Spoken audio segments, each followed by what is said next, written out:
করতে পারে না মাওলা। আয় আল্লাহ, আল্লাহুম্মা আমিন। করো নানা নানি দাদা দাদি আত্মীয় স্বজন স্ত্রী পুত্র হারিয়ে গেছে রে মাওলা। আয় আল্লাহ, আজকে আমিন আমিন। আয় আল্লাহ, আমরা তোমার দরবারে বলতেছি রে মাওলা।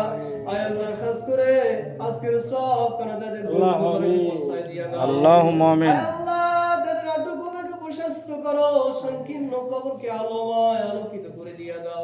আয় আল্লাহ, কিয়ামত পর্যন্ত তাদের কবর গুলো জান্নাত টুকরা বানায়া দাও।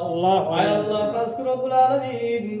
আয় আল্লাহ, আজকে রাষ্ট্র পরিচালনার দিকে রে মাওলা। আল্লাহুম্মা আমিন। রাষ্ট্র প্রধান হয়েছে রে মাওলা। আয় আল্লাহ, সঠিকভাবে রাষ্ট্রটাকে তোমার কোরআনের আইন অনুযায়ী আল্লাহ চালাইতে আল্লাহুম্মা আমিন। আল্লাহুম্মা আমিন। আল্লাহ, তোমার নবীর তরিকা মোতাবেক আয় আল্লাহ রাষ্ট্র পরিচালনা করার তৌফিক দাও। আল্লাহুম্মা আমিন। রব্বুল আলামিন। আয় আল্লাহ, যারাই হয়েছে রে মাওলা, তাদের আল্লাহুম্মা আমিন।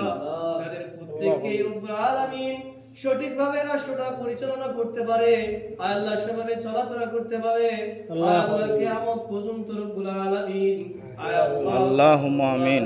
কিয়ামত পর্যন্ত চালাইতে পারে তার তৌফিক দাও। আয় আল্লাহ, আল্লাহুম্মা আমিন। আয় আল্লাহ, আয় আল্লাহ, যার হাতকে পছন্দ করে রে মাওলা। আল্লাহুম্মা আমিন। মুসরা করে আমাদের দোয়াগুলো কবুল করে। আল্লাহুম্মা আমিন। আয় আল্লাহ, খাস করে রব্বুল আলামিন, আমরা তো গুনাহগার, পাপাচার, খাস করে নাফরমান রে মাওলা। আল্লাহুম্মা আমিন। আল্লাহ, আমরা তো তোমার বান্দা, গুনাহ করতে ভালোবাসি। আল্লাহুম্মা আমিন।